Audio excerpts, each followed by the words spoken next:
Assalamualaikum warahmatullahi wabarakatuh.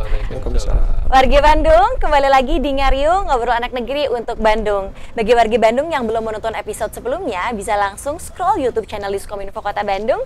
Dan jangan lupa untuk di-like, komen, subscribe, dan di-share sebanyak-banyaknya.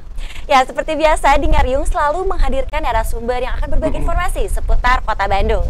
Saat ini, saya sedang berada di Kelurahan Kaca Piring, Kecamatan Batu Nunggal. Penasaran siapa sih narasumber kita kali ini? Langsung saja kita sapa narasumber kita. Halo, selamat siang Bapak Sampurasun. Iya, Bapak mungkin boleh diperkenalkan dulu kepada warga Bandung, dimulai dari Bapak dulu, silakan. Halo warga Bandung, Assalamualaikum warahmatullahi wabarakatuh. Perkenalkan, nama saya Aden Solihin sebagai Lurah Kaca Piring. Alhamdulillah bahwa saya sudah hampir 6 tahun ada di Kelurahan Kaca Piring. Kemudian di pinggir saya ada Pak Seklur, mangga Pak Seklur. Sampurasun warga Kota Bandung. Nama saya Muhammad Nurbaya, Seklur Kelurahan Kaca Piring. Sudah 9 tahun saya di Kaca Piring. Mudah-mudahan dapat bermanfaat untuk warga Kaca Piring. Baik, terima kasih Bapak. Jadi dipanggilnya Bapak Muhammad, Bapak Nurbaya. Nurbaya. Bapak Nurbaya dan Bapak Aden. Baik, ya. Bapak Aden, profil untuk Kelurahan Kaca Piring dulu mungkin ya diawalinya. Silakan bagaimana? Ya, alhamdulillah bahwa Kelurahan Kaca Piring ini yang luasnya hampir 74 hektar ini, yang terdiri dari 9 RW dan 49 RT. Alhamdulillah bahwa Kelurahan Kaca Piring ini berbatasan dengan baratnya itu adalah Kelurahan Sumur Bandung, Kecamatan Sumur Bandung, kemudian sebelah selatannya berbatasan dengan Kelurahan Samoja, kemudian sebelah utaranya berbatasan dengan Kelurahan Sukamaju, Kecamatan Cibenying Kidul. Yang sebelah timurnya berbatasan dengan Kelurahan Kebonwaru. Alhamdulillah bahwa jumlah penduduk hampir 8.422. Ya, banyak sekali. Ya, alhamdulillah. Baik. Barangkali dari Bapak Nurbaya mau menambahkan? Tambahannya bahwa tipologi dari Kelurahan Kaca Piring itu perdagangan dan jasa. Pedagangan dan jasa. Mungkin itu tambahan. Karena kebetulan di daerah Kelurahan Kaca Piring ini banyak perkantoran lah, seperti kantor DPRD, kemudian kantor pemerintah Kota Bandung juga ada di sini. Kemudian ada lapangan Persib, lapangan Uni, kemudian ada lapangan KONI juga di Kelurahan Kaca Piring. Di sini, kebetulan ada juga pusat perdagangan Jaya Plaza, kebetulan ada di Kelurahan Kaca Piring. Itu menjadi potensi bagi kita untuk dijadikan salah satu bentuk kolaborasi kegiatan nanti. Itu aja. Baik, baik. Ya, dan ini juga cukup spesial ya Pak, untuk tempatnya sendiri kita seperti di lapangan. Dan ini yang di belakang ini apa nih Pak? Ada beberapa tempat, bisa dijelaskan mungkin Pak? Ya. Alhamdulillah kan nanti jelaskan, nanti ditambahkan oleh Pak Seklur bahwa tadinya ini adalah lapangan Paldam. Kebetulan di sini ada lapangan terbuka kemarin itu agak sedikit gersang. Kita dibikin salah satu jadi buruan sae dan magotisasi ada di sini kebetulan. Alhamdulillah ini ya tentang magotisasi, kemudian buruan sae ada di sini. Ada di sini kebetulan kita dibuat sekitar tahun 2019 ya Pak Seklur, kita buat buruan sae. Ya, alhamdulillah kita ada kebermanfaatan lah insya Allah buruan sae ini. Baik, berarti di lapangan ini disatukan ya Pak ya, magotisasi, buruan sae dan lainnya. Baik, kembali nih Pak, kita akan membahas sampah ya di Kelurahan khususnya Kelurahan Kaca Piring ini. Bagaimana Pak pengelolaan sampah di Kelurahan Kaca Piring? Alhamdulillah bahwa sebetulnya sebelum terjadinya darurat sampah, bahwa Kelurahan Kaca Piring itu sudah menggalakkan kegiatan berkaitan dengan program yang dulu, yaitu Kang Pisman, yaitu kurangi, manfaatkan dan pisahkan itu. Alhamdulillah itu adalah program sudah kita laksanakan dari tahun 2019. Pas datang saya ke sini itu sudah mulai ada kegiatan, yaitu tentang adanya bank sampah. Nah, di Kelurahan Kaca Piring ini kebetulan ada bank sampah, kemudian dikembangkan ada beberapa kegiatan lagi untuk pengolahan sampah. Sekaligus kemarin dengan adanya darurat sampah, mungkin di kita ada 3 sistem pengolahan sampah. Alhamdulillah ada sistem magotisasi, ada sistem tang empos, kemudian ada sistem loseda. lodong sisa dapur lah istilahnya. Betul. Kita alhamdulillah sudah kita dilaksanakan ketiga sistem pemilahan sampah itu. Dari pemilahan sampah yang sangat baru yaitu magotisasi ini cukup luar biasa, ini jadikan satu contoh pilot project lah dari Kecamatan Batu Nunggal ini sebagai salah satu contoh, mungkin sekota Bandung ini contohnya. Karena waktu awal pembuatan magotisasi yang pertama dibuatkan adalah magotisasi yang ada di Kelurahan Kaca Piring. Baik. Tapi udah cukup lama juga ya Pak untuk magotisasi sendiri ya? Kalau magotisasi baru beberapa bulan dilaksanakan, tapi untuk pegiat pengolahan sampah dari tahun 2019 kita sudah melaksanakan kegiatan pemilahan sampah dari dulu juga itu dengan adanya sistem loseda itu yang dibuat di depan kantor itu salah satu contoh gitu. Baik. Nah berarti sebelum darurat sampah Kelurahan Kaca Piring sudah menginikan untuk sampah ya Pak, seperti mensosialisasikannya seperti itu ya. Baik. Dari dulu sudah mensosialisasikan melalui ada kegiatan PKK, kemudian PKK. Kegiatan Karang Taruna, kegiatan kemasyarakatan, kemudian kita juga turun ke RW-RW mensosialisasikan tentang pemilahan sampah. Karena dari awal dulu juga sudah ada kegiatan pemilahan sampah, termasuk pemilahan sampah menjadi salah satu sampah yang bermanfaat, yaitu adanya bank sampah. Alhamdulillah Gober Kelurahan Kaca Piring Sur sudah memilah dari dulu, yaitu ke pemanfaatan bank sampah. Bahkan setiap hari raya kita sudah dibagikan ke setiap gober. Sistemnya bagaimana banyaknya gober menabung sampah. Misalnya ada yang 5 kilo sehari, ada yang 1 kilo dan lain sebagainya, dicatat itu ada bank sampahnya itu. Alhamdulillah seperti itu. Kemudian kita ditindaklanjuti sekarang dengan adanya magotisasi, kemudian adanya Kang Empos, kita terus disosialisasikan supaya warga masyarakat sadar akan adanya sampah seperti darurat sampah di Kota Bandung ini.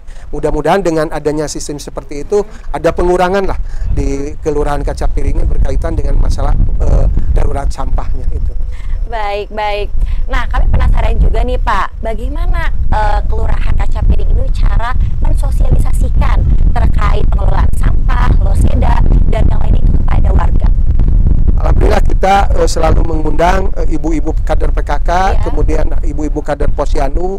Kita terus memberikan edukasi, sosialisasi. Bahkan tadi juga pagi sudah kita melaksanakan kepada seluruh RW, kemudian emang sampah yang mengangkut sampah setiap RW kita sosialisasikan berkaitan dengan pemilahan sampah.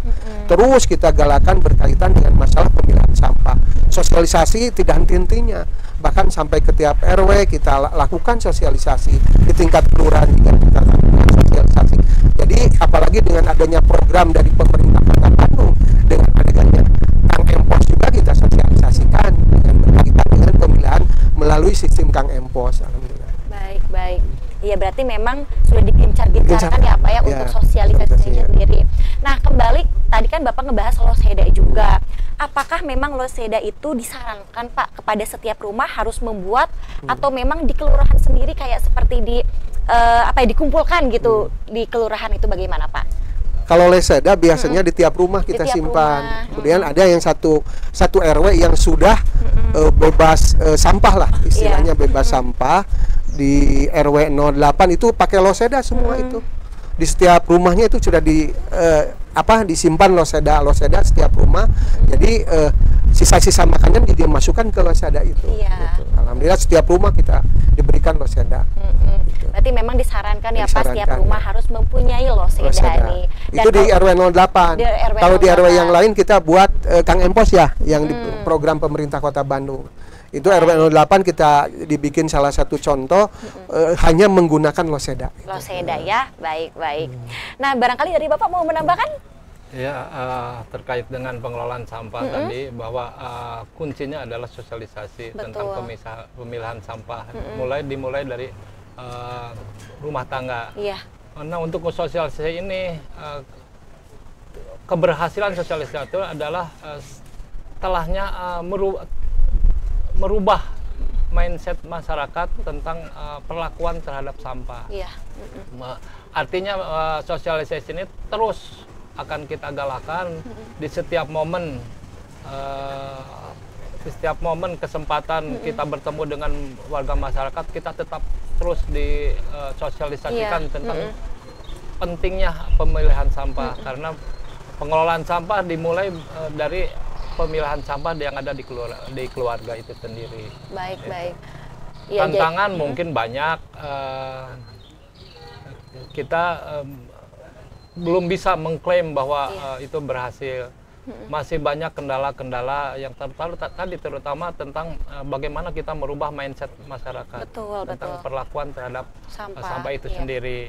Nah, kita upayakan, barusan juga telah dikatakan oleh Pak Lurah bahwa pagi tadi kita tetap mensosialisasikan tentang bagaimana pemilahan sampah, tapi lebih kepada penekanan. Iya. Penekanan disebabkan karena apa? Karena kita tahu bahwa Kota Bandung apalagi sudah kontrak dengan TPA Sarimukti itu akan habis, dan Sarimukti kedepannya hanya menerima residu saja. Nah, ini perlu tentunya di samping juga sosialisasi, tapi lebih kepada penekanan.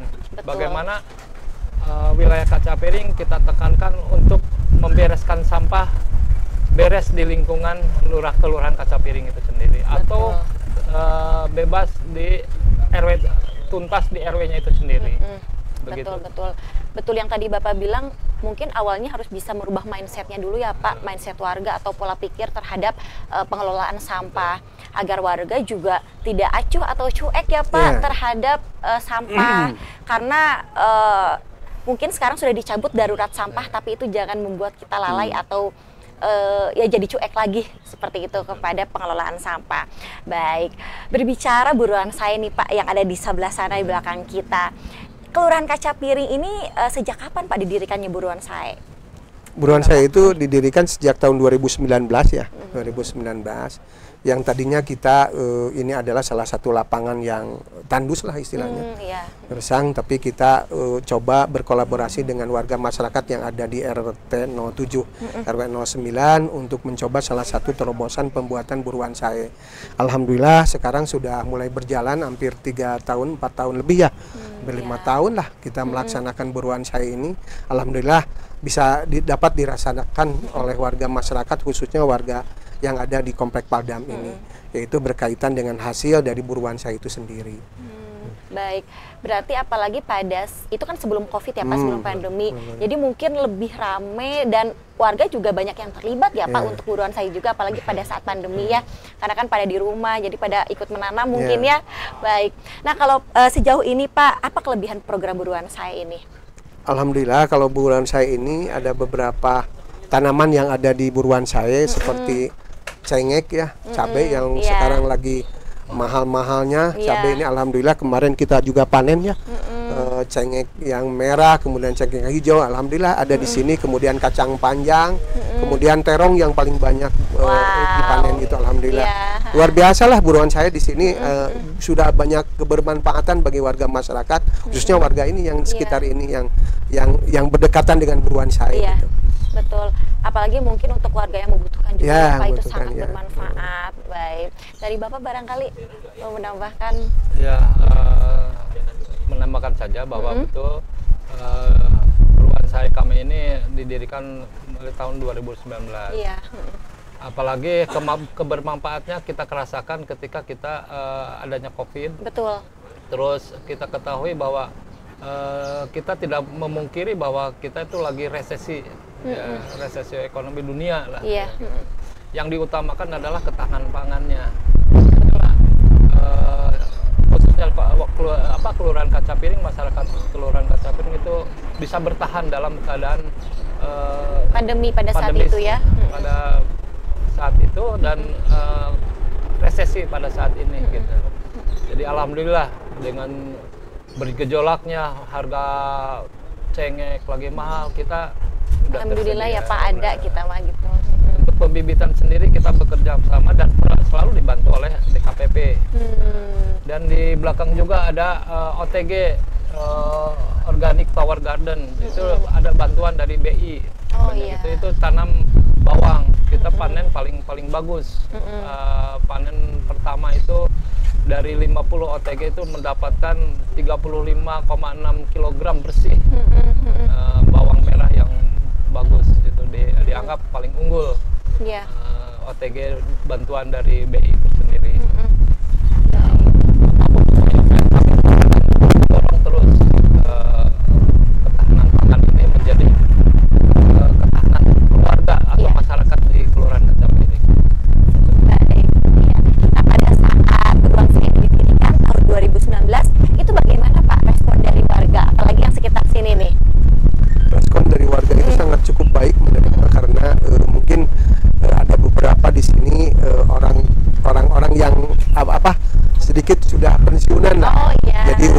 menambah kegiatan kita betul. berikan salah satu kegiatan buruan saya. Alhamdulillah, jadi ada respon yang sangat baik yang positif ya Pak ya. Untuk warga, karena warga juga mungkin ikut berpartisipasi ya, Pak. Karena ini pengolahannya oleh warga. Oleh warga juga. Baik.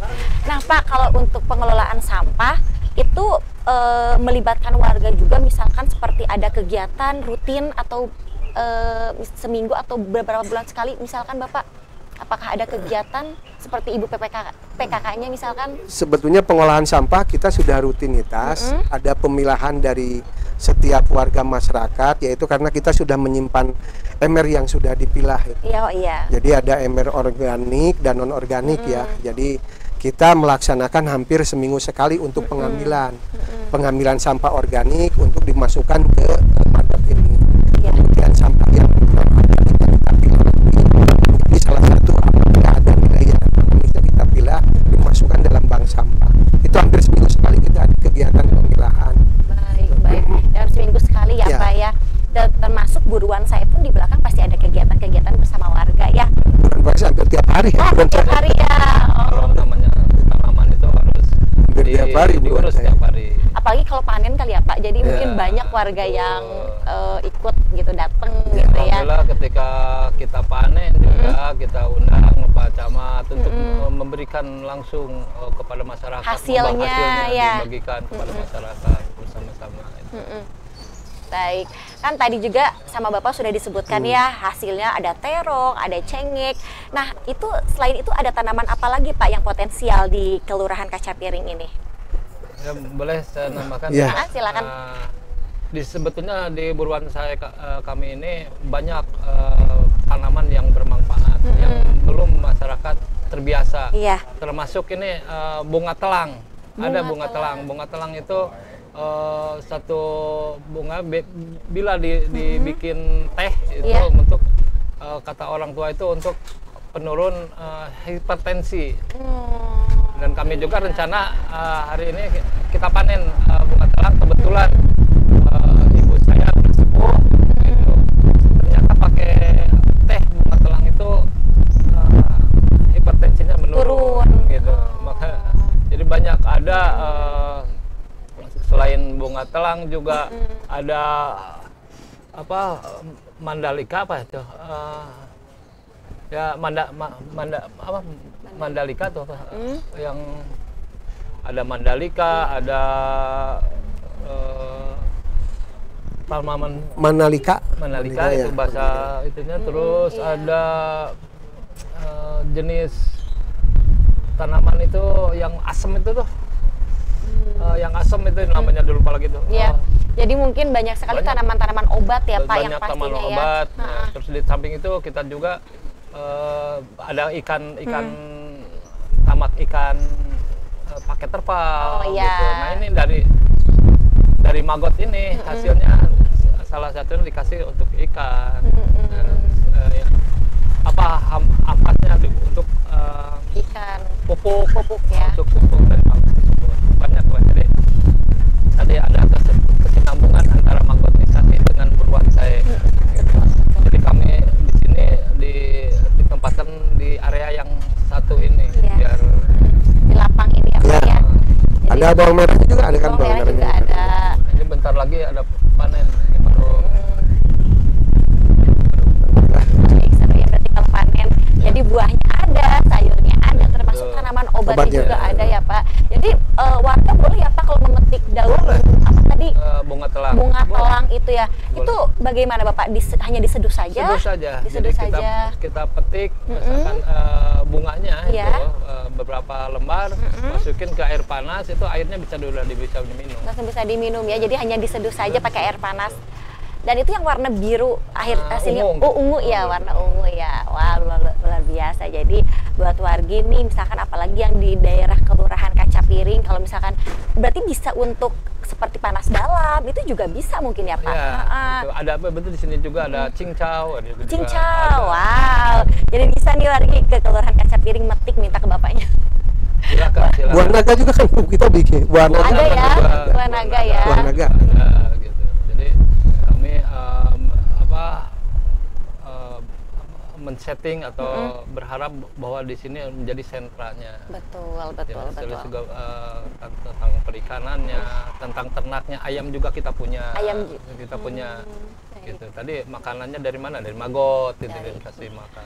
Dari ikan, ayamnya pun ada. Berarti ada peternakannya juga ya, Pak? Ya, ada peternakan. Baik, luar biasa sekali. Kemarin alhamdulillah ada ternak ayam ya, hampir 50 kita. Ternak ayam. Kemarin pas malam tahun baru kita bareng-bareng gitu, bagi-bagi warga masyarakat ini. Ada 50, kita dikasih bibitnya sama dinas alhamdulillah gitu. Baik, alhamdulillah. Sama di buruan saya di sini. Ada juga ya.